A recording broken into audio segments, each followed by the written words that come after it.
Hi all, welcome to our channel Easy Homework State.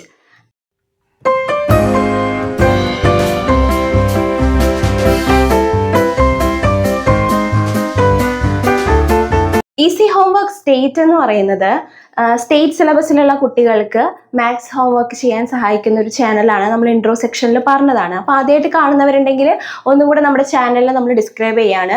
ഈ ഒരു channel കൊണ്ട് ഉദ്ദേശിക്കുന്നത് എന്താണെന്ന് വെച്ചാൽ സ്റ്റേറ്റ് സിലബസിലുള്ള 5ാം ക്ലാസ് മുതൽ 10ാം ക്ലാസ് വരെയുള്ള കുട്ടികളുടെ മാത്സ് ടെക്സ്റ്റ് ബുക്കിനകത്തെ എക്സസൈസ് പാർട്സ്, അതിൻ്റെ തിയറി പോർഷൻസ് അതൊക്കെ ഡിസ്കസ് ചെയ്യുന്ന ഒരു ചാനലാണ്. മാത്തമാറ്റിക്സ് ക്ലാസ്സസ് ആണ് കേട്ടോ ഇവിടെ കൂടുതൽ പ്രൊവൈഡ് ചെയ്യുന്നത്. ഇനി കുറച്ചും കൂടെ കഴിയുമ്പോൾ ബേസിക് മാത്തമാറ്റിക്സ്, അതുപോലെ തന്നെ വേദിക് മാത്തമാറ്റിക്സ്, ഇതിൻ്റെയൊക്കെ കുറേ ക്ലാസ്സുകൾ നമ്മൾ അപ്ലോഡ് ചെയ്യുന്നതായിരിക്കും. ഓക്കെ, അപ്പോൾ നിങ്ങളുടെ സപ്പോർട്ട് ഉണ്ടെങ്കിൽ മാത്രമേ നമുക്ക് കൂടുതൽ വീഡിയോസ് ഇതിനകത്ത് ഇൻക്ലൂഡ് ചെയ്യാനായിട്ട് പറ്റത്തുള്ളൂ. അപ്പോൾ നിങ്ങൾ ആരെങ്കിലും പുതിയതായിട്ട് കാണുന്നവരാണെങ്കിൽ നമ്മുടെ ഈ ചാനൽ സബ്സ്ക്രൈബ് ചെയ്ത് നമ്മുടെ ചാനലിൻ്റെ ഭാഗമാവുക. ഇനി നിങ്ങളുടെ കൂട്ടുകാരാരെങ്കിലും ഉണ്ടെങ്കിൽ അവർക്കും കൂടെ ഷെയർ ചെയ്ത് കൊടുത്ത് അവരോടും സബ്സ്ക്രൈബ് ചെയ്യാൻ പറയാം. ഓക്കെ, അപ്പോൾ നമ്മൾ ഈ ഒരു ക്ലാസ്സിൽ എന്താ ഡിസ്കസ് ചെയ്യുന്നതെന്ന് വെച്ചാൽ ഇന്ന് നമ്മൾ ഈസി ഹോംവർക്ക് സ്റ്റേറ്റിൻ്റെ ഫസ്റ്റ് ക്ലാസ് ആണ്. അപ്പോൾ നമ്മൾ 9th സ്റ്റാൻഡേർഡിൻ്റെ മാത്തമാറ്റിക്സ് ചാപ്റ്റർ ആയിട്ടുള്ള പെയർസ് ഓഫ് ഇക്വേഷൻസ് ആണ് നമ്മൾ ഈ ഒരു ക്ലാസ്സിൽ ഡിസ്കസ് ചെയ്യാൻ പോകുന്നത്. അപ്പോൾ നമ്മളെങ്ങനെയാണ് ഈ ഒരു വീഡിയോയിൽ, അല്ലെങ്കിൽ എങ്ങനെയാണ് ഒരു ചാപ്റ്റർ എടുക്കുന്നതെന്ന് വെച്ചാൽ, നമ്മളെങ്ങനെ ഈ വീഡിയോ മുന്നോട്ട് കൊണ്ടുപോകുന്നതെന്ന് വെച്ചാൽ, നമ്മൾ ആദ്യം ആ ചാപ്റ്ററിൻ്റെ ഇൻട്രൊഡക്ഷനിൽ നമ്മൾ ആ ചാപ്റ്ററിനകത്ത് കവർ ചെയ്തിരിക്കുന്ന എല്ലാ തിയറി പോർഷൻസും ഡിസ്കസ് ചെയ്യും. അപ്പോൾ ആ ഒരു ഇൻട്രൊഡക്ഷൻ വീഡിയോ കണ്ടാൽ തന്നെ നിങ്ങളുടെ ആ ഒരു ചാപ്റ്ററിൻ്റെ റിവിഷൻ കഴിഞ്ഞു. വിത്ത് എക്സാമ്പിൾ ആണ് നമ്മൾ ഓരോ തിയറി പോർഷൻസും എക്സ്പ്ലെയിൻ ചെയ്യുന്നത്. അപ്പോൾ ഇൻട്രൊഡക്ഷൻ പാർട്ട് ചിലപ്പോൾ പാർട്ട് 1 പാർട്ട് 2 ഉണ്ടായിരിക്കും. അത് ചാപ്റ്ററിൻ്റെ ലെങ്ത് അനുസരിച്ചിട്ടായിരിക്കും ഡിസൈഡ് ചെയ്യുന്നത്. അപ്പോൾ അതനുസരിച്ചിട്ട് ചാപ്റ്ററിനകത്തെ എല്ലാ തിയറി പോർഷൻസും വിത്ത് എക്സാമ്പിൾ ഡിസ്കസ് ചെയ്യും ഇൻട്രൊഡക്ഷനിൽ. അത് കഴിഞ്ഞ് നമ്മൾ ടെക്സ്റ്റ് ബുക്കിനകത്തെ ഓരോ എക്സാമ്പിൾ ക്വസ്റ്റ്യൻസ് അടക്കം എക്സസൈസിലെ ഓരോ ക്വസ്റ്റ്യനും ഓരോരോ വീഡിയോ ആയിട്ട് വൃത്തിയായിട്ട് എക്സ്പ്ലെയിൻ ചെയ്ത് നിങ്ങൾക്ക് മനസ്സിലാകുന്ന രീതിയിൽ എക്സ്പ്ലെയിൻ ചെയ്താണ് നമ്മൾ മുന്നോട്ട് പോവുക. ഓക്കെ, അപ്പോൾ ഇങ്ങനെയാണ് നമ്മുടെ ക്ലാസ്സുകൾ നമ്മൾ ഡിസൈഡ് ചെയ്തിട്ടുള്ളത്. നിങ്ങൾക്ക് ഈ വീഡിയോ കണ്ട് ഇഷ്ടപ്പെടുകയാണെങ്കിൽ നിങ്ങളുടെ ബാക്കി കൂട്ടുകാർക്കും കൂടെ ഷെയർ ചെയ്ത് കൊടുക്കുക. ഈസി ഹോംവർക്ക് സ്റ്റേറ്റിൻ്റെ ഭാഗമാവുക. നമുക്ക് ഈസി ഹോംവർക്ക് എന്ന് പറഞ്ഞിട്ട് CBSE സ്റ്റുഡൻസിന് ഒരു ചാനൽ ഉണ്ട് കേട്ടോ. അതിനകത്ത് നമുക്ക് 53,000 സബ്സ്ക്രൈബേഴ്സ് ഒക്കെ ഉണ്ട്. നമ്മൾ വലിയൊരു ഫാമിലിയാണ്. അപ്പോൾ അതിൻ്റെ ഒരു വിജയം അതൊരു വിജയ ചാനൽ ആയതുകൊണ്ടാണ് നമ്മൾ ഈ ഒരു ചാനലും കൂടെ സ്റ്റാർട്ട് ചെയ്തത്. സ്റ്റേറ്റിലെ കുട്ടികൾക്ക് ഹോംവർക്ക് ചെയ്യാൻ സഹായിക്കാം എന്നുള്ള രീതിക്ക് നമ്മൾ ഈ ഒരു ചാനൽ സ്റ്റാർട്ട് ചെയ്തത്. അപ്പോൾ നിങ്ങളുടെ എല്ലാവരുടെയും സപ്പോർട്ട് പ്രതീക്ഷിക്കുന്നു. അപ്പോൾ നമുക്ക് സ്റ്റാർട്ട് ചെയ്യാം ഈസി ഹോംവർക്ക് സ്റ്റേറ്റിൻ്റെ first video. Unit 1 pairs of equations ആണ് നമ്മൾ ഇന്നത്തെ ക്ലാസ്സിൽ ഡിസ്കസ് ചെയ്യാൻ പോകുന്നത്. ഇതിന്റെ ഇൻട്രൊഡക്ഷൻ പാർട്ടാണ് നമ്മൾ ഇന്ന് ഡിസ്കസ് ചെയ്യുന്നത്. ഈ ഇൻട്രൊഡക്ഷനിൽ ഈ ഒരു ചാപ്റ്ററിന്റെ തിയറി പോർഷൻസ് കംപ്ലീറ്റ് നമ്മൾ ഡിസ്കസ് ചെയ്യും with example. Okay, pairs of equations ആണല്ലോ. അപ്പോൾ ഇതിനകത്ത് ആദ്യം വരുന്ന ടോപ്പിക് എന്ന് പറയുന്നത് മെന്റൽ മാത്ത് ആണ്. മെന്റൽ മാത്ത് എന്ന് പറഞ്ഞാൽ എന്താണ്? അതായത് കാൽക്കുലേറ്റർ, പേന, പെൻസില് ഇതൊന്നും ഇല്ലാതെ, ഈ ടൂൾസ് ഒന്നും ഇല്ലാതെ നമ്മൾ മനസ്സിൽ കാൽക്കുലേറ്റ് ചെയ്ത് ആൻസർ കണ്ടുപിടിക്കുന്നതിനെയാണ് നമ്മൾ മെന്റൽ മാത്ത് എന്ന് പറയുന്നത്. ഓക്കെ, ഒരുപാട് പ്രോബ്ലംസ് നമുക്ക് അങ്ങനെ കണ്ടുപിടിക്കാനായിട്ട് പറ്റും. ഒരു എക്സാമ്പിൾ പറയുകയാണെങ്കിൽ, നിങ്ങൾ സ്കൂളിലേക്ക് നടന്നു പോവുകയാണ്. അപ്പോൾ നമ്മൾ വാച്ച് നോക്കിയിട്ട് 9:45 ആയി, ഇനി 15 മിനിറ്റ്സും കൂടി ഉണ്ട് ബെല്ലടിക്കാനായിട്ട്. അതായത് 10 മണിക്കായിരിക്കും അപ്പോൾ ബെല്ലടിക്കാം. നമുക്ക് വേഗം നടക്കാം. 5 മിനിറ്റ് കൊണ്ട് നമുക്ക് എവിടെ എത്തണം? സ്കൂളിൽ എത്തണം. ബെല്ലടിക്കുന്നതിന് 10 മിനിറ്റ് മുമ്പെങ്കിലും എത്തണമല്ലോ. ഇങ്ങനെയൊക്കെ നമ്മൾ മനസ്സിൽ കാൽക്കുലേറ്റ് ചെയ്ത് പറയുമല്ലോ. 9:45 ആയി, 10 മണിക്കാണ് ബെല്ലടിക്കുക, ഇനിയപ്പോൾ 15 മിനിറ്റ്സും കൂടി ഉണ്ട് ബെല്ലടിക്കാനായിട്ട്. ഒരു 5 മിനിറ്റിന്റെ ദൂരം കൂടി ഉണ്ട് നമുക്ക് നടക്കാനായിട്ട്. വേഗം നടന്ന് 5 മിനിറ്റ് കൊണ്ട് എത്തിക്കഴിഞ്ഞാൽ 10 മിനിറ്റ് മുമ്പ് ബെല്ലടിക്കുന്നതിന് 10 മിനിറ്റ് മുൻപ് നമുക്ക് സ്കൂളിൽ എത്താൻ പറ്റും. ഇതൊക്കെ നമ്മൾ മൈൻഡിൽ കാൽക്കുലേറ്റ് ചെയ്ത് പറയാണ് ആണല്ലോ. ഇനി വേറൊരു എക്സാമ്പിൾ പറയുകയാണെങ്കിൽ, പുറത്ത് നല്ല മഴയാണ് കേട്ടോ. മഴയുടെ ഡിസ്റ്റർബൻസ് ചെറുതായിട്ട് ഉണ്ടാവും. നിങ്ങളെല്ലാവരും സേഫ് ആണെന്ന് വിചാരിക്കുന്നു കേട്ടോ. മഴ ഒഴിഞ്ഞിട്ട് ക്ലാസ് എടുക്കാനായിട്ട് പറ്റുന്നില്ല, എന്നും മഴയാണ്. അതുകൊണ്ടാണ് പിന്നെ ഈ മഴ പെയ്തോട്ടെ എന്നാലും എടുത്തേക്കാം എന്ന് വിചാരിച്ച് സ്റ്റാർട്ട് ചെയ്തത്. ഓക്കെ, മഴ നല്ലതല്ലേ? നമ്മൾ ആദ്യമായിട്ടൊരു കാര്യം തുടങ്ങുമ്പോൾ മഴ നല്ലതാണെന്ന് ഞാൻ വിശ്വസിക്കുന്നു, അല്ലാതെ നിവർത്തിയില്ല. ഓക്കെ, അപ്പോൾ നമ്മൾ പറഞ്ഞു വന്നത് മെന്റൽ മാത്തിന് വേറൊരു എക്സാമ്പിൾ ആണ് ഒരു ചെടി. ആ ചെടി നിങ്ങൾ നട്ടു വളർത്തിയ ഒരു ചെടിയാണെന്ന് വിചാരിക്കാം. അതിനകത്ത് ആദ്യത്തെ ദിവസം കുറച്ച് പൂവുണ്ടായിരുന്നു. രണ്ടാമത്തെ ദിവസം ആദ്യം ഉണ്ടായിരുന്നതിൻ്റെ ഇരട്ടിയായി. മൂന്നാമത്തെ ദിവസം രണ്ടാമത്തെ ദിവസം ഉണ്ടായിരുന്നതിൻ്റെ ഇരട്ടിയായി. 4ാമത്തെ ദിവസം 3ാമത്തെ ദിവസം ഉണ്ടായിരുന്നതിന്റെ ഇരട്ടിയായി. അങ്ങനെ 6ാമത്തെ ദിവസമാണ് ആ ചെടി ഫുള്ളായിട്ട് ഫ്ലവേഴ്സ് ഉണ്ടായത്. മനസ്സിലായല്ലോ? ഫസ്റ്റ് ഡേ കുറച്ച് ഫ്ലവേഴ്സ് ഉണ്ടായിരുന്നു. ഓരോ ഡേയ്സും തലേന്നുണ്ടായിരുന്ന ഫ്ലവേഴ്സ് ഇരട്ടിയായിക്കൊണ്ടിരുന്നു. ഓക്കെ, 2ാമത്തെ ദിവസം ആദ്യത്തേന്റെ ഇരട്ടിയായി, 3ാമത്തെ ദിവസം രണ്ടാമതുണ്ടായിരുന്നതിന്റെ ഇരട്ടിയായി. അങ്ങനെ 6ാമത്തെ ദിവസമാണ് ആ ചെടി കംപ്ലീറ്റ് ഫുൾഫിൽ ആയത്. മനസ്സിലായോ? കംപ്ലീറ്റ് ഫ്ലവേഴ്സ് ആയത്, ഫുൾഫിൽ ഫ്ലവേഴ്സ് ആയത് എപ്പോഴാണ്? 6th ഡേ ആണ്. അങ്ങനെയാണെങ്കിൽ ആ ചെടി ഹാഫ് ഫിൽ ആയത് എപ്പോഴായിരിക്കും? അതായത് പകുതി നിറഞ്ഞത് ഏത് ദിവസമായിരിക്കും? നമുക്ക് ഊഹിച്ചറിയാം അല്ലെ? 6ാമത്തെ ദിവസമാണ് അത് ഫുൾഫിൽ ആയത്. ഓക്കെ, അപ്പോ അതിന്റെ പകുതി ആയിരിക്കും ഹാഫ് ഫിൽ ആയത്. അത് ഏത് ദിവസമായിരിക്കും? 5th ഡേ ആയിരിക്കും. 5th ഡേ ഉണ്ടായിരുന്ന പൂകളുടെ ഇരട്ടിയായിരിക്കും 6ാമത്തെ ദിവസം ഉണ്ടായത്. ആണല്ലോ? അപ്പോ 6ാമത്തെ ദിവസമായിരിക്കും അത് ഫുൾഫിൽ ആയതെങ്കിൽ എപ്പോഴായിരിക്കും അത് ഹാഫ് ഫിൽ ആയത്? അതായത് പകുതി നിറഞ്ഞത്, ആ പൂക്കൾ കൊണ്ട് ആ ചെടി പകുതി നിറഞ്ഞത് ഏത് ദിവസമായിരിക്കും? 5ാമത്തെ ദിവസമായിരിക്കും. ഓക്കെ, അപ്പൊ ഇങ്ങനെയുള്ള കാൽക്കുലേഷൻസ് ഒക്കെ ഇപ്പൊ നമുക്ക് 50 + 20 ചെയ്യണം എന്ന് വിചാരിക്കാം. നമ്മൾ മൈൻഡിൽ ചെയ്യൂലേ? 5 + 2 7, then 0 0 0 2 then 70 എന്ന് നമുക്ക് ആൻസർ പറയാം. ഇവിടെ ഞാനിപ്പോ ഇങ്ങനെ ചെയ്തത്, പക്ഷെ നമുക്കറിയാം, നമുക്ക് മൈൻഡിൽ ചെയ്യാനായിട്ട് പറ്റും. ഓക്കെ, അതുപോലെ തന്നെ 50 × 20 എന്ന് പറയാന്ന്. 50 × 20 എത്രയായിരിക്കും വരിക? 5 × 2 എത്രയാണ്? 10 ആണ്. ദെൻ രണ്ടിലും സീറോസിന്റെ സീറോസ് ഇട്ട് കഴിഞ്ഞിട്ടുണ്ടെങ്കിൽ 1000. അപ്പൊ ആൻസർ 1000 ആണ്. അപ്പൊ ഇതൊക്കെ നമ്മൾ മൈൻഡിൽ ചെയ്യുന്ന കാൽക്കുലേഷൻസ് ആണ്. ആണല്ലോ? ഇനി അങ്ങനെയുള്ള കാൽക്കുലേഷൻസിനാണ് നമ്മൾ എന്ത് പറയാ? മെന്റൽ മാത്ത് എന്ന് പറയുന്നത്. ഓക്കെ, കാൽക്കുലേറ്ററോ പെന്നോ പെൻസിലോ പുസ്തകമോ അങ്ങനെ ഒന്നും ഒരു ടൂൾസും യൂസ് ചെയ്യാതെ നമ്മൾ മനക്കണക്കായിട്ട് ചെയ്യുന്ന കാര്യങ്ങൾക്കാണ്, മനക്കണക്കിലൂടെ പ്രശ്നപരിഹാരം നടത്തുന്നതിനെയാണ് മെന്റൽ മാത്ത് എന്ന് പറയുന്നത്. ക്ലിയർ ആണല്ലോ? അപ്പൊ മെന്റൽ മാത്ത് എന്ന് നിങ്ങൾ ഒരു ടേം നിങ്ങളുടെ ടെക്സ്റ്റ് ബുക്കിൽ ഫസ്റ്റ് ഇൻട്രൊഡക്ഷൻ പാർട്ടിൽ ഉണ്ട്. അപ്പൊ മെന്റൽ മാത്ത് എന്താ നിങ്ങൾക്ക് മനസ്സിലായിട്ടുണ്ടെന്ന് വിചാരിക്കും. നമ്മൾ മനക്കണക്കായിട്ട് കാര്യങ്ങൾ പ്രോബ്ലംസ് സോൾവ് ചെയ്യാം. ഓക്കെ, ഇനി ചില പ്രോബ്ലംസ് നമുക്ക്, ഇതിപ്പോ മെന്റൽ മാത്ത് കേട്ടോ, മെന്റൽ മാത്തിനെ കുറിച്ചാണ് നമ്മൾ പറഞ്ഞത്. നെക്സ്റ്റ്, ചില പ്രോബ്ലംസ് നമുക്ക് മനക്കണക്കിലൂടെ സോൾവ് ചെയ്യാൻ ഡിഫിക്കൽട്ട് ആയിരിക്കും. ഓക്കെ, എല്ലാ പ്രോബ്ലംസും നമുക്ക് മനക്കണക്കായിട്ട് ചെയ്യാൻ പറ്റത്തില്ല. അങ്ങനെയുള്ള സിറ്റുവേഷനിലാണ് നമ്മൾ ആൽജിബ്ര ഇൻട്രൊഡ്യൂസ് ചെയ്യുന്നത്. ഓക്കെ, പെയർ ഓഫ് ഇക്വേഷൻസ് ആണ് നമ്മൾ ഈ ഒരു ചാപ്റ്ററിന്റെ പേര്. ഇക്വേഷൻസിനെ കുറിച്ചാണ് പഠിക്കാനുള്ളത്. 8th സ്റ്റാൻഡേർഡിൽ നമ്മൾ പഠിച്ചു കഴിഞ്ഞതാണ്. ഇക്വേഷൻസ് എന്നുള്ള ഒരു ടോപ്പിക് നമ്മൾ 8th സ്റ്റാൻഡേർഡിൽ പഠിച്ചു കഴിഞ്ഞതാണ്. അപ്പൊ അവിടെ നിന്നുള്ള കുറച്ച് കാര്യങ്ങൾ നിങ്ങൾ ഇങ്ങോട്ട് എടുത്തിട്ട് വരണം, എന്നാലേ നമുക്ക് ഈ ഒരു ചാപ്റ്റർ സ്മൂത്ത് ആയിട്ട് പോകത്തുള്ളൂ. ഓക്കെ, ഓർമ്മയുണ്ടല്ലോ? ഇക്വേഷൻസ് പഠിച്ചത് ഓർമ്മയുണ്ടല്ലോ? അപ്പോൾ ആൽജിബ്രായിക് ഇക്വേഷൻ എന്നുള്ള ഒരു ടേം നിങ്ങൾക്ക് ഓർമ്മയുണ്ടാവുമെന്ന് വിചാരിക്കുന്നു. ഓക്കെ, ആൽജിബ്രായിക് ഇക്വേഷൻ നമ്മൾ മുൻപ് പഠിച്ചിട്ടുള്ളതാണ്. അതൊരു മാത്തമാറ്റിക്കൽ സ്റ്റേറ്റ്മെന്റ് ആണ്. അതിൽ എന്തെല്ലാം ഉണ്ടാവും? രണ്ട് എക്സ്പ്രഷൻസിനെ ഇക്വാലിറ്റി വെച്ചിട്ട് ഷോ ചെയ്യുന്നതിനെയാണ് നമ്മൾ ആൽജിബ്രായിക് ഇക്വേഷൻ എന്ന് പറയുന്നത്. അവിടെ എന്തുണ്ടാവും? വേരിയബിൾസും കോൺസ്റ്റൻസും ഒക്കെ ഇൻവോൾവ് ചെയ്തിട്ടുള്ള രണ്ട് എക്സ്പ്രഷൻസിനെ ഇക്വാലിറ്റി വെച്ചിട്ട് എന്ത് ചെയ്യുന്നു? ഷോ ചെയ്യുന്നതിനെയാണ് ആൽജിബ്രായിക് ഇക്വേഷൻ എന്ന് പറയുന്നത്. ആൽജിബ്രായിക് ഇക്വേഷൻ ഇവിടെ എക്സ്പ്രഷൻ 1, എക്സ്പ്രഷൻ 2 എന്ന് പറയുന്നത് രണ്ട് എക്സ്പ്രഷൻ. അപ്പൊ അതിനൊരു എക്സാമ്പിൾ ഇവിടെ കൊടുത്തിട്ടുണ്ട്. 2x + 3 = 7 എന്ന് പറയുന്നതാണ് ഇവിടുത്തെ എക്സാമ്പിൾ. ഇതിനകത്ത് ഈ എക്സ് എന്ന് പറയുന്നത് എന്താണ്? എക്സ് എന്ന് പറഞ്ഞാൽ വേരിയബിൾ ആണ്. X is variable. ഓക്കെ, അപ്പോൾ എക്സ് എന്നുള്ള വേരിയബിളിന് നമ്മൾ വാല്യൂ കണ്ടുപിടിക്കാനാണ് ഈ ഒരു ഇക്വേഷൻ സോൾവ് ചെയ്യുക എന്നതുകൊണ്ട് നമ്മൾ ഉദ്ദേശിക്കുന്നത്. എക്സിന് സ്യൂട്ടബിൾ ആയിട്ടുള്ള ഒരു വാല്യൂ കൊടുക്കുമ്പോൾ നമുക്ക് എന്ത് കിട്ടണം? = ഇപ്പുറത്ത് 7 കിട്ടണം. മനസ്സിലായോ? അപ്പൊ എക്സിന് സൂട്ടബിൾ ആയിട്ടുള്ള ഒരു വാല്യൂ കണ്ടുപിടിക്കുക എന്നതാണ് ഈ ഒരു ഇക്വേഷൻ സോൾവ് ചെയ്യുക എന്നതിന്റെ ഉദ്ദേശം. മനസ്സിലായല്ലോ?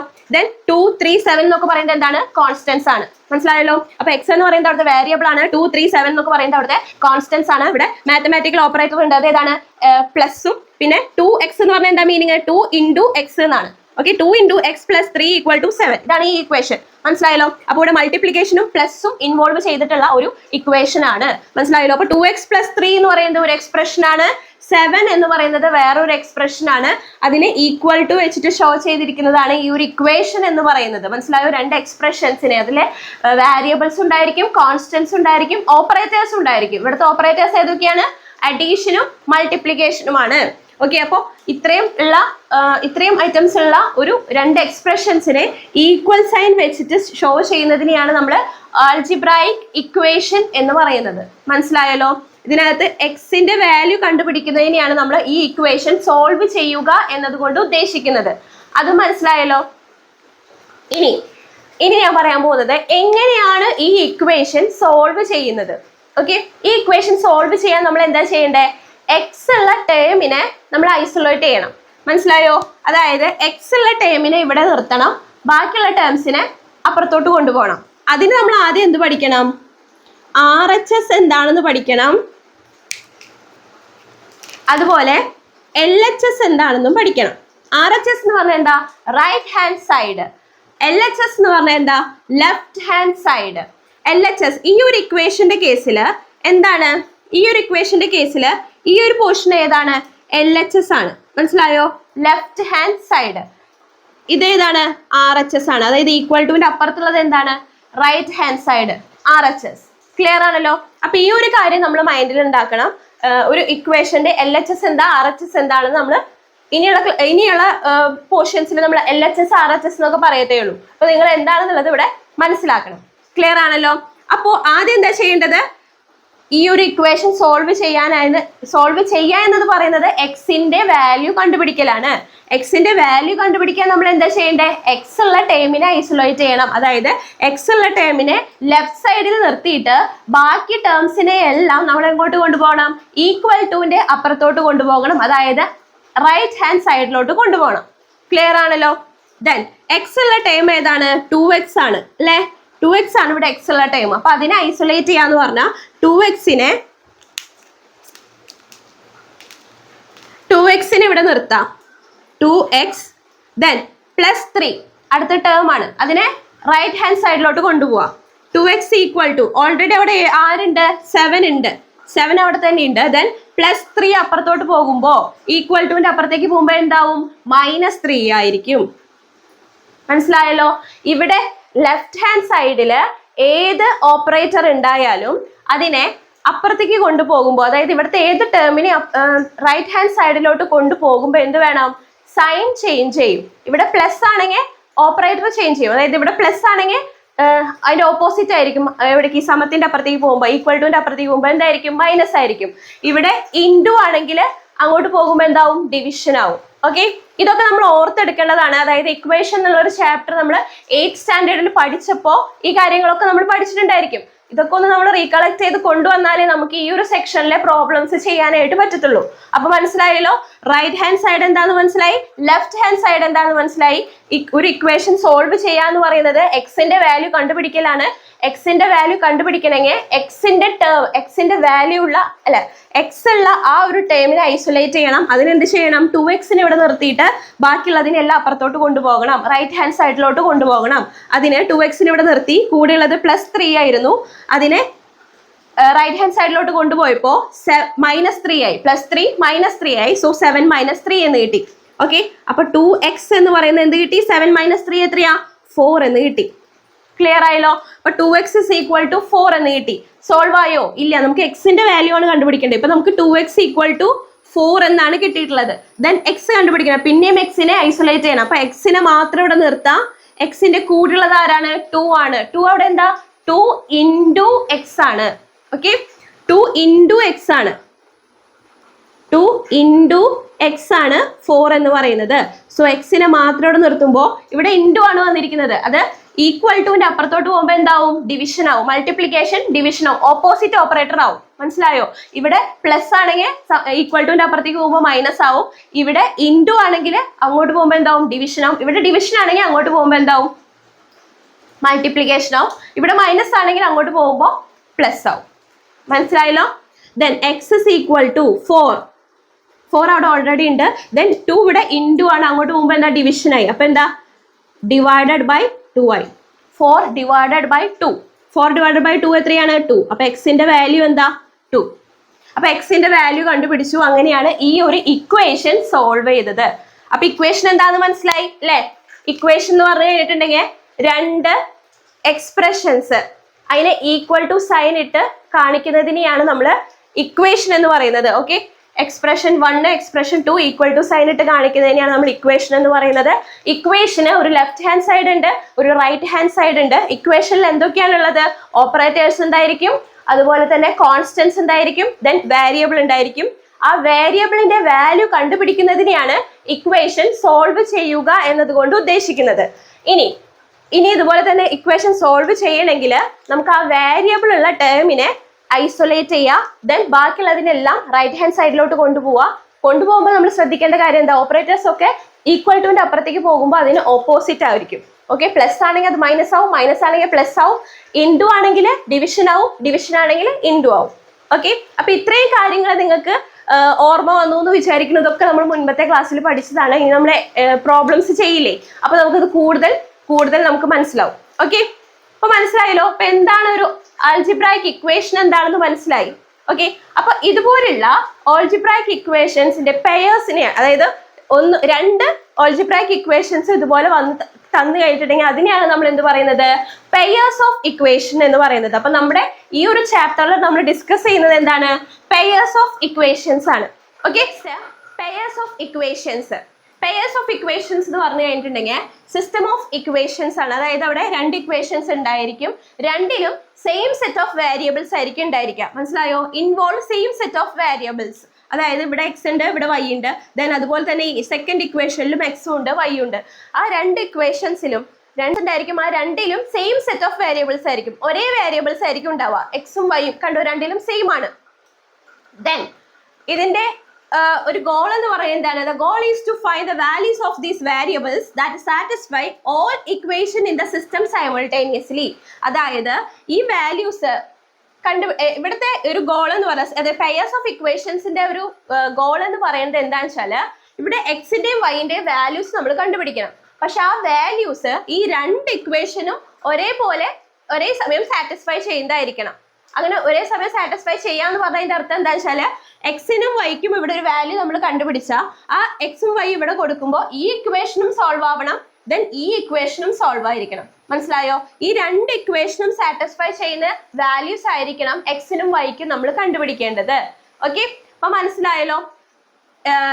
പെയേഴ്സ് ഓഫ് ഇക്വേഷൻസ് എന്ന് പറഞ്ഞാൽ എന്താണ്, ഇതൊക്കെ ഒരു ലീനിയർ ഇക്വേഷൻ തന്നെയാണ്. ദെൻ അതിനകത്ത് സെയിം സെറ്റ് ഓഫ് വേരിയബിൾസ് ആയിരിക്കും ഉണ്ടായിരിക്കുക. ദെൻ ആ സെയിം സെറ്റ് ഓഫ് വേരിയബിൾസിനെ വാല്യൂസ് കണ്ടുപിടിക്കലാണ് പെയേഴ്സ് ഓഫ് ഇക്വേഷൻ സോൾവ് ചെയ്യുക എന്ന് പറഞ്ഞതിന്റെ മീനിങ്. ദെൻ ആ വാല്യൂസ് ഈ രണ്ട് ഇക്വേഷനും സാറ്റിസ്ഫൈ ചെയ്യണം. മനസ്സിലായോ? എക്സിനും വൈനും വാല്യൂ കൊടുത്തു കഴിഞ്ഞിട്ടുണ്ടെങ്കിൽ ഈക്വൽ ടു ഇവിടെ 5ഉം കിട്ടണം, ഈ വാല്യൂ ഇവിടെ കൊടുത്തു കഴിഞ്ഞാൽ ഇവിടെ 5ഉം കിട്ടണം, ദെൻ 1ഉം കിട്ടണം. അങ്ങനെ രണ്ട് ഇക്വേഷനും, അതായത് ഈ രണ്ട് ഇക്വേഷനും സാറ്റിസ്ഫൈ ചെയ്യുന്ന, അതായത് സിസ്റ്റം ഓഫ് ഇക്വേഷൻസ് സാറ്റിസ്ഫൈ ചെയ്യുന്ന വാല്യൂസ് ആയിരിക്കണം എക്സിനും വൈനും കിട്ടേണ്ടത്. മനസ്സിലായല്ലോ? അപ്പൊ ഇതിനെയാണ് നമ്മൾ പെയേഴ്സ് ഓഫ് ഇക്വേഷൻസ് എന്ന് പറയുന്നത്. അപ്പൊ നമ്മുടെ ചാപ്റ്ററിന്റെ പേര് തന്നെ പെയേഴ്സ് ഓഫ് ഇക്വേഷൻസ് എന്നാണ്. അപ്പോൾ ഇതാണ് പെയേഴ്സ് ഓഫ് ഇക്വേഷൻ കൊണ്ടുള്ള മീനിങ്. ഇനി ഈ ഒരു ചാപ്റ്ററിൽ നമ്മൾ ഇനി പഠിക്കാൻ പോകുന്നത് ഈ പെയേഴ്സ് ഓഫ് ഇക്വേഷൻസ് സോൾവ് ചെയ്യാനുള്ള മെത്തേഡ്സ് ആണ്. പെയേഴ്സ് ഓഫ് ഇക്വേഷൻസ് സോൾവ് ചെയ്യാനുള്ള മെത്തേഡ്സ് ആണ് ഈ ഒരു ചാപ്റ്ററിൽ പഠിക്കാൻ പോകുന്നത്. നമ്മളിപ്പോഴും ചാപ്റ്ററിലേക്ക് എത്തിയിട്ടില്ല കേട്ടോ. ഇതൊക്കെ മുൻപ് നമ്മൾ പഠിച്ച കാര്യങ്ങളൊന്ന് റിവൈസ് ചെയ്ത് കൊണ്ടുവരാണ്. ഇതൊക്കെ ഉണ്ടെങ്കിലേ നമുക്ക് എന്ത് ചെയ്യാൻ പറ്റുള്ളൂ, ചാപ്റ്റർ സ്മൂത്ത് ആയിട്ട് പഠിക്കാൻ പറ്റത്തുള്ളൂ. അപ്പൊ ഇതൊന്നും ആരും സ്കിപ്പ് ചെയ്യരുത്. ഇത് നിങ്ങളുടെ ടെക്സ്റ്റ് ബുക്കിൽ കാണുന്നില്ല എന്ന് പറഞ്ഞ് സ്കിപ്പ് ചെയ്യരുത്. ഇതൊക്കെ ഇമ്പോർട്ടന്റ് ആയിട്ടുള്ള കാര്യങ്ങളാണ്. ഇതൊക്കെ പഠിച്ചെങ്കിൽ മാത്രമേ നിങ്ങൾക്ക് പെട്ടെന്ന് പ്രോബ്ലം സോൾവ് ചെയ്യാനായിട്ട് പറ്റത്തുള്ളൂ. ഓക്കെ, അപ്പോൾ നെക്സ്റ്റ് നമ്മൾ പഠിക്കാൻ പോകുന്നത് മെത്തേഡ്സ് ടു ഫൈൻഡ്. അപ്പൊ ഇവിടെ പെയേഴ്സ് ഓഫ് ഇക്വേഷന് എക്സാമ്പിൾ കൊടുത്തിട്ടുണ്ട്. X plus y equal to 5, 2x plus y equal to 1 എന്ന് പറയുന്നത് ഇവിടെ പെയേഴ്സ് ഓഫ് ഇക്വേഷൻ ഒരു എക്സാമ്പിൾ ആണ്. ഓക്കെ, രണ്ടിലും സെയിം സെറ്റ് ഓഫ് വേരിയബിൾസ് ആണ് വന്നിട്ടുള്ളത്. അപ്പോൾ എക്സിനും വൈക്കും വാല്യൂ കണ്ടുപിടിച്ച് കഴിഞ്ഞിട്ടുണ്ടെങ്കിൽ ഈ ഒരു ഇക്വേഷനും സോൾവ് ആയിരിക്കണം, ഈ ഒരു ഇക്വേഷനും സോൾവ് ആവണം. ദെൻ എക്സിനും വൈക്കും ഇവിടെ വാല്യൂ കൊടുത്താൽ ഈക്വൽ ടുവിന്റെ ഇപ്പുറത്ത് 5 കിട്ടണം. ദെൻ എക്സിനും വൈനും വാല്യൂ കൊടുത്തു കഴിഞ്ഞാൽ ഈക്വൽ ടുവിന്റെ ഇപ്പുറത്ത് 1ഉം കിട്ടണം. അങ്ങനെയുള്ള വാല്യൂസ് ആയിരിക്കണം എക്സിനും വൈനും നമ്മൾ കണ്ടുപിടിക്കേണ്ടത്. ഓക്കെ, അപ്പൊ ഇത് എങ്ങനെയാണ് സോൾവ് ചെയ്യേണ്ടത്, എങ്ങനെയാണ് കണ്ടുപിടിക്കേണ്ടത് എന്നുള്ള മെത്തേഡ്സ് ആണ് നമ്മൾ നെക്സ്റ്റ് പഠിക്കുന്നത്. ഈ ചാപ്റ്ററിൽ ഡിസ്കസ് ചെയ്യുന്നതും ആ മെത്തേഡ്സ് ആണ്. അപ്പൊ അതിനകത്ത് ഫസ്റ്റ് മെത്തേഡ് എന്ന് പറയുന്നത് സബ്സ്റ്റിറ്റ്യൂഷൻ മെത്തേഡ് ആണ്. സെക്കൻഡ് മെത്തേഡ് എലിമിനേഷൻ മെത്തേഡ് ആണ്. ദെൻ തേർഡ് ഗ്രാഫിക്കൽ മെത്തേഡ് ആണ്. നിങ്ങൾക്ക് പഠിക്കാനില്ല. ഓക്കെ, അപ്പൊ ഇത് നിങ്ങൾക്ക് പഠിക്കാനില്ല, പക്ഷെ ഈ സബ്സ്റ്റിറ്റ്യൂഷൻ മെത്തേഡും എലിമിനേഷൻ മെത്തേഡും നിങ്ങൾക്ക് പഠിക്കാനുണ്ട്. ഓക്കെ, അപ്പൊ ഈ രണ്ട് മെത്തേഡും നമുക്ക് ഓരോന്നും എന്താണെന്ന് നോക്കാം.